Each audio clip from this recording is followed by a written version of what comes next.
Crime and Bollywood, a brand new series, starts June 24th, 9:30 p.m.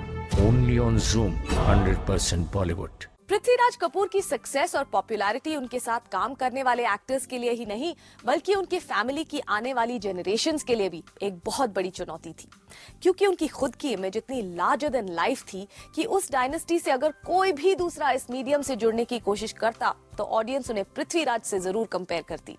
शायद यही वजह थी कि उनके बड़े बेटे राज कपूर ने शुरू से ही ऐसे किरदार निभाए जो उनके पिता के ऑन स्क्रीन इमेज से बिल्कुल अलग थे।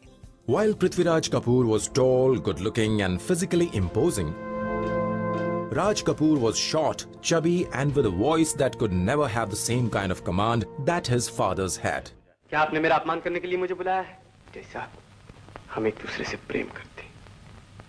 ये सब मैं सुन चुका हूं। प्रेम। कहा जाता है कि Raj Kapoor favored cinema to the stage for precisely the same reason. Rather than being known as Prithviraj Kapoor's son, he wanted people to say, "There goes Prithvi, the father of Raj Kapoor."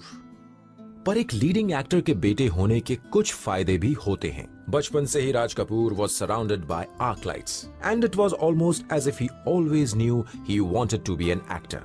11 साल की उम्र में उन्हें पृथ्वीराज कपूर और दुर्गा खोटे starrer इंकलाब में देखा गया। बट सरप्राइजिंगली पृथ्वीराज को राज कपूर का इतनी कम उम्र में फिल्में करना अच्छा नहीं लगा। वो चाहते थे कि राज कपूर अपनी पढ़ाई पर ध्यान दें और फिर अपने लिए कोई अच्छी सी नौकरी ढूंढ लें, लेकिन राज कपूर तो कुछ और ही चाहते थे।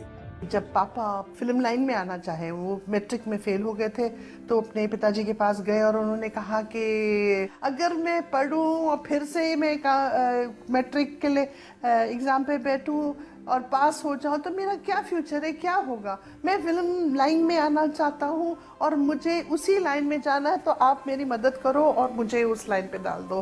It was also at this stage of his life that Raj Kapoor, the romantic in real life, started falling in love, and ever so often. A trait that would go on to shape his on-screen persona years later. इसी दौरान पृथ्वीराज ने भी उन्हें फिल्मों में काम करने की इजाजत दे दी। राज कपूर ने अपने करियर की शुरुआत की as an assistant director in the film Vish Kanya, जिसके डायरेक्टर थे केदार शर्मा।